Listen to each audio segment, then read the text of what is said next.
जय हिंद दोस्तों। दोस्तों, इस समय पर जिस तरीके से यूक्रेन क्राइसिस चल रहा है और पूरी दुनिया जो है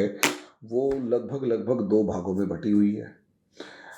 अमेरिका और यूरोपियन यूनियन के जो कंट्रीज़ हैं वो लगातार कोशिश कर रहे हैं कि उनका जनाधार बढ़े, उनका सपोर्ट बेस बढ़े और ज़्यादा से ज़्यादा देश उनके सपोर्ट में आए। वहीं रशिया को या तो कोई देश क्रिटिसाइज कर रहा है या सपोर्ट कर रहा है। कुछ देश, जिसमें भारत भी एक है, ऐसे भी हैं जो कहीं ना कहीं इस समय पर अपना एक, जिसे कहते हैं, मिडल स्टैंड लेके बैठे हुए हैं, न्यूट्रल स्टैंड लेके बैठे हुए हैं कि ना तो हम इधर जाएंगे ना इधर जाएंगे। ऐसी सिचुएशन में जब हालात इस तरीके के हैं कि लगातार आपके ऊपर दबाव बन रहा हो, तो यहाँ पर आपकी फॉरेन पॉलिसी की स्ट्रेंथ और सब चीज़ें नज़र आती हैं। भारत के साथ भी यही है कि आपकी हमारी स्ट्रेंथ नज़र आ रही है क्या, इसके ऊपर डिस्कस करेंगे। लेकिन सबसे मेन प्रॉब्लम इस समय पर इमरान खान की है। इमरान खान इस समय पर लगातार यूरोपियन यूनियन और अमेरिका को चुनौती देते फिर रहे हैं कि अगर आप में हिम्मत है तो भारत के कुछ कह के दिखाओ, अगर आप में कुछ हिम्मत है तो भारत को कुछ कह के दिखाओ, या भारत को तुम कुछ कह क्यों नहीं पा रहे। इस तरीके की बयानबाजी जब आना शुरू हो गई है तो इसका सीधा सीधा मतलब है कि कुछ ना कुछ मामला ऐसा है जो भारत के लिए अचीवमेंट लेकिन पाकिस्तान के लिए समस्या वाली बात है। मैं इसी के ऊपर डिस्कस करूंगा, लेकिन उससे पहले छोटी सी एक रिक्वेस्ट कि अगर आपको मेरा चैनल पसंद आता है तो लाइक करें, सब्सक्राइब करें, शेयर करें, बेल आइकन ज़रूर दबाएं ताकि मेरी ये वीडियोस आप तक लगातार पहुंचती रहें। दूसरा, अगर आप यूपीएससी या पीसीएस की तैयारी करना चाहते हैं आगे आने वाले भविष्य में भी, तो आपके लिए एनसीईआरटी का बेसिक कंसेप्ट बहुत ज़्यादा इंपॉर्टेंट है। एनसीईआरटी के बेसिक कंसेप्ट में आपको हम एनसीईआरटी का कंसेप्ट बैच पढ़ाते हैं, जिसके अंदर छठी से लेकर 12वीं 6 to 12 तक की एनसीईआरटी के जो बेसिक कंसेप्ट्स हैं वो क्लियर करवा दिए जाते हैं। साथ में पीटी लेवल के जो पर एनम मतलब ईयरली आने वाले क्वेश्चंस हैं वो भी क्लियर करवा दिए जाते हैं, प्रीवियस ईयर क्वेश्चन पेपर्स। तो 500 रुपीज़ पर मंथ इसकी फ़ीस है। जल्दी से जल्दी आप हमारे इस बैच में जुड़े ताकि आपकी प्रिपरेशन हम जो स्टार्ट करना चाह रहे हैं वो आगे जल्दी स्टार्ट हो जाए। तो जल्दी से जल्दी आप इस बैच में जुड़ेंगे तो ज़्यादा बेटर रहेगा। अब आ जाते हैं दोस्तों टॉपिक के ऊपर। टॉपिक है हमारा यहाँ पर कि टॉपिक हमारा है कि पाकिस्तान या इमरान खान इस समय पर बौखलाए क्यों हुए हैं। अगर दोस्तों इस समय पर फॉरेन पॉलिसी को देखा जाए तो पूरी दुनिया इस फॉरेन पॉलिसी के नाम पर ही अटकी हुई है। असलियत में जब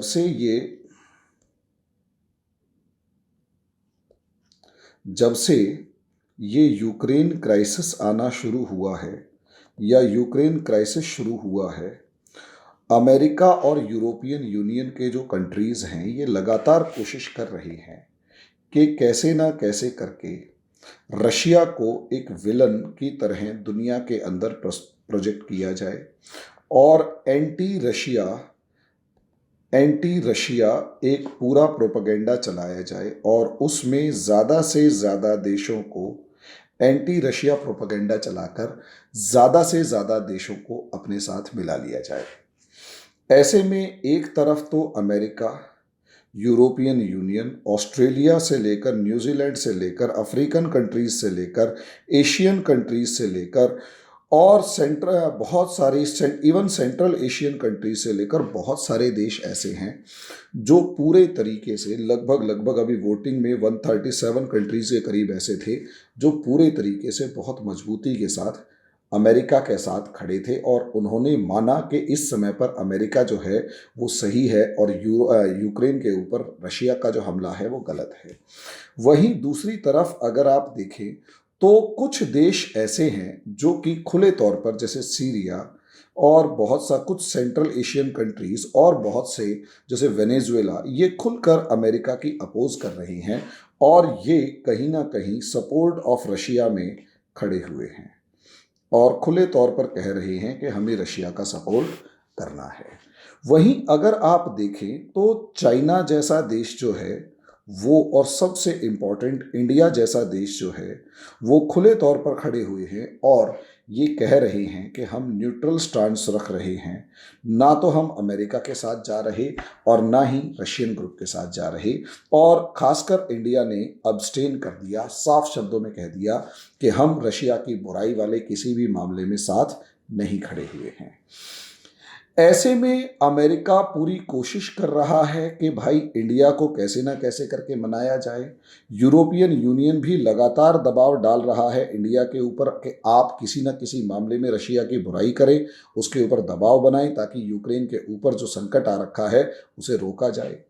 और दबाव तो डाल रही हैं, लेकिन जैसे ही बात सैंक्शंस की आती है, जैसे ही बात सैंक्शंस की आती है,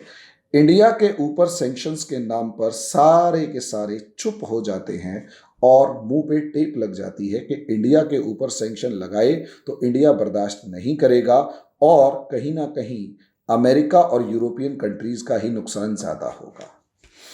अब इसी सिचुएशन में एक पंटर देश पाकिस्तान खड़ा हुआ है। दोस्तों, असलियत में अगर पाकिस्तान की बात देखी जाए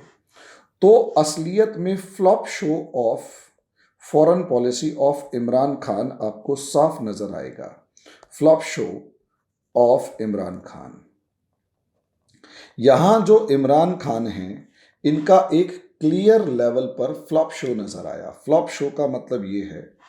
क्लियर लेवल पर फ्लॉप शो का मतलब ये कि इमरान खान जो हैं कहीं ना कहीं जब वो आए तो इकोनॉमिक क्राइसिस से कंट्री को निकालने का वादा लेकर आए थे, लेकिन जितना ज़्यादा बुरे तरीके से इन्होंने इकोनॉमिक क्राइसिस के मामले में पाकिस्तान को दबा के रख दिया है या घेर के बिठा दिया है या और ज़्यादा डुबो दिया है, उसका कहना ही क्या। दूसरा, अगर आप देखेंगे तो कश्मीर के मामले में बुरे तरीके से इस समय पर ये बर्बाद हो चुके हैं। लेकिन तीसरा और सबसे इम्पॉर्टेंट फैक्टर यहाँ पर नज़र आता है और वो है इनकी फॉरेन पॉलिसी का। यकीन मानिए दोस्तों, असलियत में फॉरेन पॉलिसी जो है वो इंटरेस्ट बेस्ड होती है और दूसरे देशों इंटरेस्ट बेस्ड होती है और एक तरीके का ऐसा फ्लर्ट है जिसमें दिखावा तो ये किया जाता है कि आप दूसरे का भला कर रहे हो, लेकिन असलियत में वो प्योरली एक गिव एंड टेक बिजनेस होता है कि आपके पास किसी दूसरे देश को देने के लिए क्या है और दूसरे देश को आपसे क्या फायदा हो सकता है। यहां पर असलियत में एक डिस्ट्रक्टिव फॉरेन पॉलिसी का अगर सबसे बड़ा डिस्ट्रक्टिव एंड डायरेक्शनलेस पॉलिसी का सबसे बड़ा एग्जाम्पल अगर पेश किया है किसी ने तो वो इमरान खान है। और मैं जैसे पिछले अपने काफ़ी सारे वीडियोस में इस चीज़ को क्लियर करता रहता हूँ कि असलियत में पाकिस्तान की जो फॉरेन पॉलिसी है, उस पाकिस्तान की फॉरेन पॉलिसी का जो सेंटर है वो असलियत में पाकिस्तान की फॉरेन पॉलिसी का जो सेंटर है वो असलियत में कश्मीर है और एंटी इंडिया स्टांस है। अब इस एंटी इंडिया स्टांस में अगर देखा जाए तो एक तरफ कश्मीर और दूसरी तरफ एंटी इंडिया स्टांस। अब कश्मीर के मामले में जहां एक तरफ ऑर्गेनाइजेशन ऑफ इस्लामिक कोऑपरेशन के जो 56 देश हैं वो पाकिस्तान के साथ अक्सर खड़े होते थे, कहीं ना कहीं अमेरिका और यूरोपियन यूनियन के जो कंट्रीज़ थे वो भी खड़े होते थे और यहाँ पर चाइना तो इनके साथ हमेशा खड़ा होता ही होता था। लेकिन अगर आप मामले को देखें तो रशिया जो है वो कश्मीर के मामले में always supported India, always supported India. अब ऐसी सिचुएशन में रशिया तो हमेशा इंडिया को सपोर्ट करता रहा, लेकिन कश्मीर मामले में ऑर्गेनाइजेशन ऑफ इस्लामिक कोऑपरेशन जिसमें सऊदी अरेबिया एक लीड रोल में है वो हमेशा पाकिस्तान के साथ खड़ा रहता। अमेरिका और यूरोपियन यूनियन भी कमोबेश पाकिस्तान के साथ और चाइना तो हमेशा से। लेकिन जब एब्रोगेशन ऑफ आर्टिकल 370 हुआ, यानी आर्टिकल 370 हटाने के बाद जब कश्मीर को फ्री कर दिया गया तो यहाँ से पाकिस्तानी विदेश नीति के बुरे दिन शुरू हो गए और यहीं से सिचुएशन जो है वो इंडिया की फॉरेन पॉलिसी के फेवर में और पाकिस्तान की बर्बादी की तरफ पाकिस्तान को धकेलते हुए दिखाई दी। इसे आप इस तरीके से देखिए कि आर्टिकल 370 हटते ही पाकिस्तान ने कहीं ना कहीं सऊदी अरेबिया को अपना दुश्मन बनाया या यूं कहीं नाराज किया, और टर्की और मलेशिया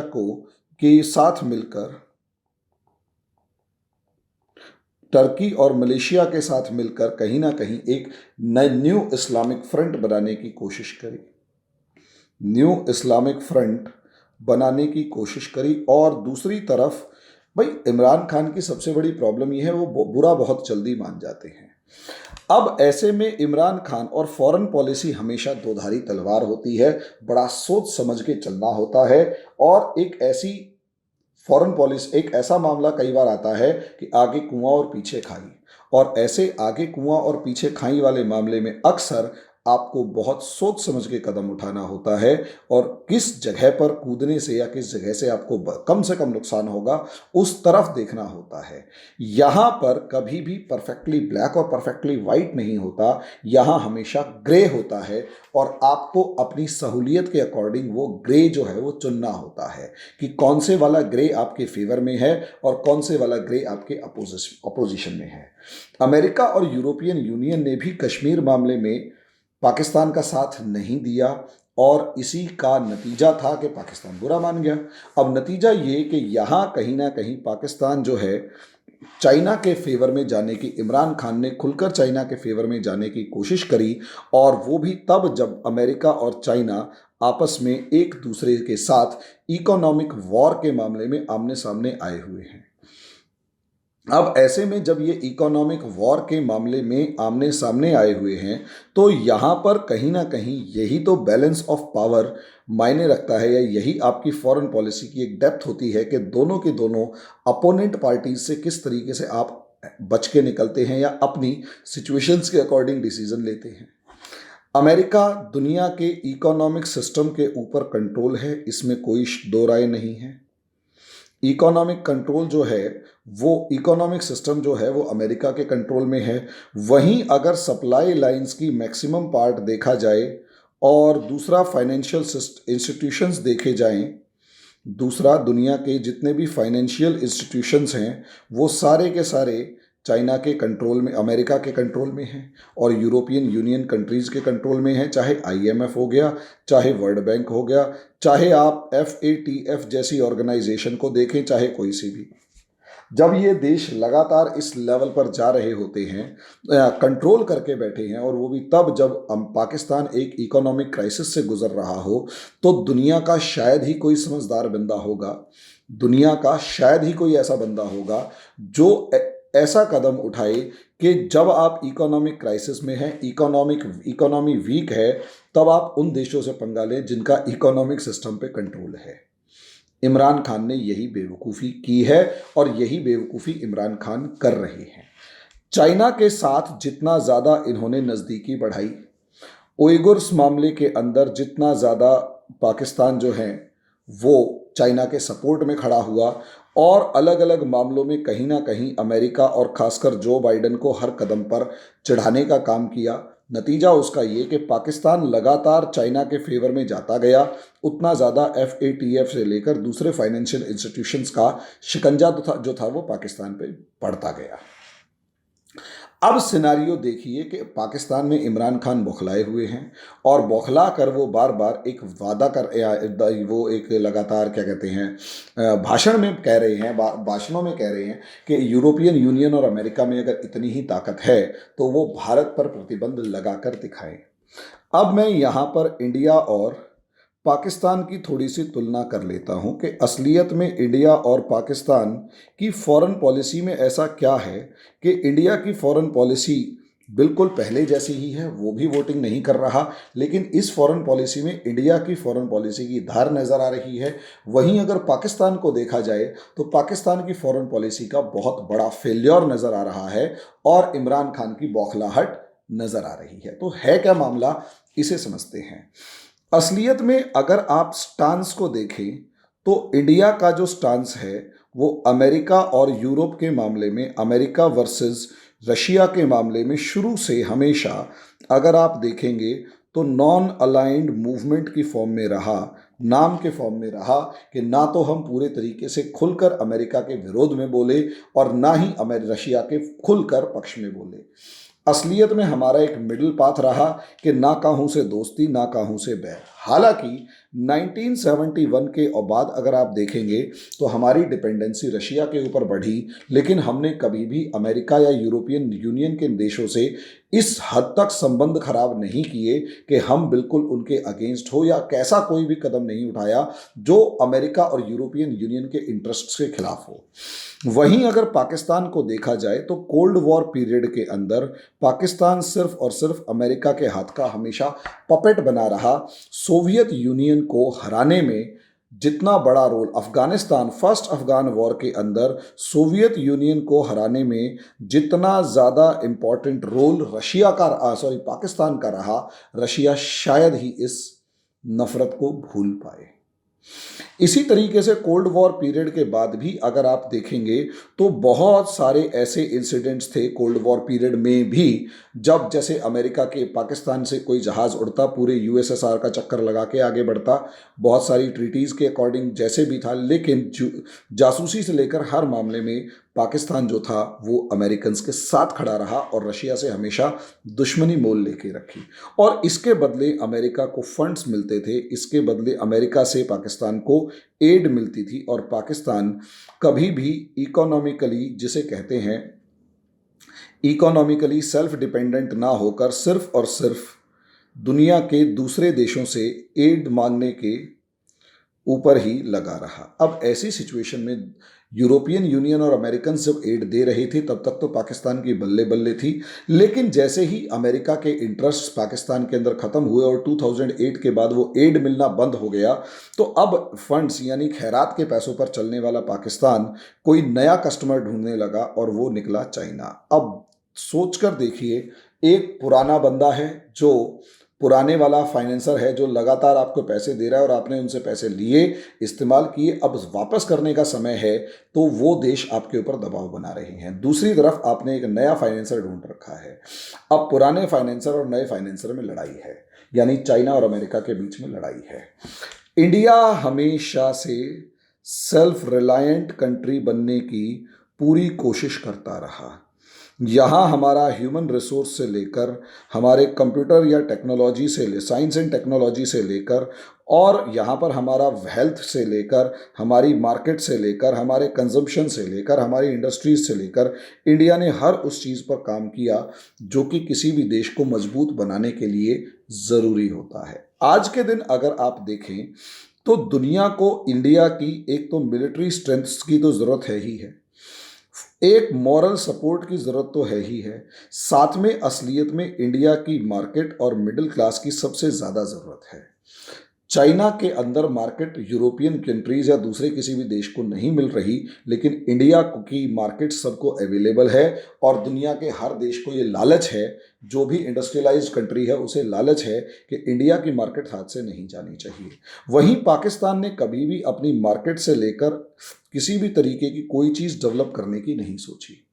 यहाँ इंडिया जो है एक इकोनॉमिक सुपर पावर तो नहीं, लेकिन इकोनॉमिक पावर की फॉर्म में डेवलप होता हुआ नज़र आ रहा है। वहीं पाकिस्तान जो है वो इकोनॉमिक क्राइसिस की तरफ बढ़ता हुआ नज़र आ रहा है। और सबसे बड़ी बात ये है, यहाँ ये एक बेसिक डिफरेंस है जो इमरान खान को समझना चाहिए कि असलियत में आप कहीं ना कहीं एक पॉलिटिकल इंटरेस्ट, एक स्ट्रेटेजिक इंटरेस्ट, पॉलिटिकल स्ट्रेटेजिक और तीसरा जो मामला है पॉलिटिकल इंटरेस्ट, स्ट्रेटेजिक इंटरेस्ट और तीसरा जो मामला होता है इकोनॉमिक इंटरेस्ट्स, इनके अंदर कहीं ना कहीं डिफरेंस क्रिएट नहीं कर पा रहे और खासकर अपनी ईगो को सामने रखकर सारे डिसीजंस ले रहे हैं। इंडिया की खास बात यह है कि सबसे पहले इकोनॉमिक इंटरेस्ट और स्ट्रेटेजिक इंटरेस्ट होते हैं, बाद में खासकर डोमेस्टिक पॉलिटिक्स के इंटरेस्ट्स को आगे बढ़ाया जाता है। नतीजा उसका यह होता है कि इंडिया हमेशा इकोनॉमिक सुपर पावर बनने की तरफ ध्यान देता रहा और अपने स्ट्रेटेजिक इंटरेस्ट को ध्यान देने लगा। पॉलिटिकल या फिर डोमेस्टिक पॉलिटिक्स के इंटरेस्ट को बहुत ज़्यादा नहीं तवज्जो दी और ईगो को तो हमारी सरकारें बिल्कुल दूर दूर तक भूल बैठी हैं। ये वही प्रधानमंत्री मोदी हैं जिनके ऊपर अमेरिका ने वीज़ा देने से मना कर दिया। अब यही प्रधानमंत्री मोदी उसी अमेरिका से सबसे अच्छे रिलेशंस बनाने वाले प्रधानमंत्रियों से एक बन चुके हैं।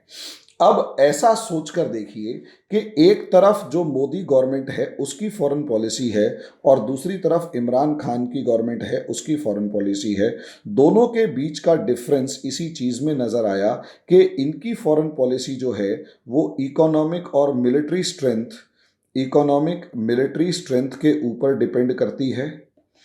और इनकी जो फॉरेन पॉलिसी है वो कहीं ना कहीं अपनी जियोग्राफिकल लोकेशन को ज़्यादा तवज्जो दे रहा है। और इनका मानना ये है कि इनकी जो ज्योग्राफिकल लोकेशन है वो दुनिया में बेस्ट है और दुनिया के बेस्ट ज्योग्राफिकल लोकेशन से है और हर देश को इनकी ज़रूरत होगी। अब इस समय पर अमेरिकन्स और यूरोपियंस को पाकिस्तान की ज्योग्राफिकल लोकेशन की ज़रूरत नहीं है, स्ट्रेटेजिक लोकेशंस की ज़रूरत नहीं है, इसलिए पाकिस्तान को प्रॉब्लम फेस हो रही है। लेकिन इकोनॉमिक और मिलिट्री स्ट्रेंथ हमेशा बनी रहेगी और खासकर एशिया के अंदर चाइना को काउंटर करने के लिए इंडिया जैसी पावर हमेशा मौजूद होनी चाहिए। ये अमेरिकन्स क्या दुनिया का हर आदमी चाहेगा। और ऐसी सिचुएशन के अंदर जब अमेरिका का या यूरोपियन यूनियन इंडिया के ऊपर दबाव डालने की बात करेंगे तो उन्हें 1000 बार सोचना पड़ेगा कि क्या वो इंडिया के ऊपर दबाव डाल रहे हैं वो ठीक है या नहीं। वहीं पाकिस्तान के ऊपर हर मामले में ब्लैकमेल किया जा सकता है। FATF से लेकर फंड्स वापस लेने से लेकर कर्जा वापस लेने से लेकर सब चीज़ों के ऊपर पाकिस्तान के ऊपर दबाव बनाया जा सकता है। मैं इसी चीज़ को एक्सप्लेन करने की कोशिश कर रहा हूं दोस्तों कि असलियत में पाकिस्तान जो है वो इमरान खान जो है इस चीज़ को नहीं समझ रहे और उस तरफ ध्यान देना भी नहीं चाहते। वो सिर्फ हर मामले को डोमेस्टिक पॉलिसी के रूप में उछालना चाहते हैं जिसका ज़्यादा सा फायदा कभी होता हुआ नज़र नहीं आ रहा। और यही कारण है मोदी जिस मामले में शांत रह के चुपचाप अपना काम कर रहे हैं और यूक्रेन से अपने देश के बच्चों को निकालने में 18,000 के करीब अगर बच्चे निकाल लिए गए हैं तो वो अपने आप में एक रिकॉर्ड है। वो भी तब जब एक दूसरे के ऊपर गोला बम चल रहा हो और आपके बच्चे केवल तिरंगा लेके बाहर आ रहे हों। और वहीं पाकिस्तानी देश के लोगों से सोच कर देखिएगा वो दुश्मन देश के झंडे को ओढ़ कर जब बाहर निकल रहे होंगे तो उनके देश के ऊपर क्या बीत रही होगी, उनके देश के लोगों पर और उन बच्चों पर क्या बीत रही होगी कि हमें अपने जान बचाने के लिए अपने दुश्मन देश का झंडा लपेटना पड़ रहा है। यहाँ इमरान खान इस मामले को नहीं समझ रहे और वो लगातार इमोशंस को बढ़ाकर इलेक्शन जीतने की तरफ ध्यान दे रहे हैं। इनका प्राइमरी मोटो जो है वो सिर्फ इलेक्शन जीतना है। फॉरेन पॉलिसी से इनका दूर दूर तक लेना देना नहीं है। रही सही कसर इन्होंने रशिया का विजिट करके, वो भी ऐसे टाइम पर जब उस रशिया ने यूक्रेन पर हमला किया, यूरोपियन यूनियन और अमेरिका को और ज़्यादा चिढ़ा दिया और उस चिढ़ाने का नतीजा अब यही है कि लगातार इनसे जो उधार दे रखा है वो मांगा जा रहा है और अमेरिका अपना शिकंजा लगातार पाकिस्तान पर कस रहा है। वहीं इंडिया को एक पोटेंशियल नेगोशिएटर की फॉर्म में देखा जा रहा है कि आगे आने वाले समय में इंडिया जैसा न्यूट्रल देश जिसके अमेरिका और रशिया दोनों से बराबर के संबंध हों, उसके अगर इस्तेमाल किया जाए तो शायद यूक्रेन संकट या विश्व युद्ध टल सकता है, जो भारत की सबसे बड़ी जीत होगी। इसके ऊपर मैं एक सेपरेट वीडियो बनाऊंगा, लेकिन अभी जो इमरान खान चिढ़े हुए हैं उनका मैंने आपको एक बेसिक रीज़न बता दिया है। अभी के लिए इतना ही, धन्यवाद।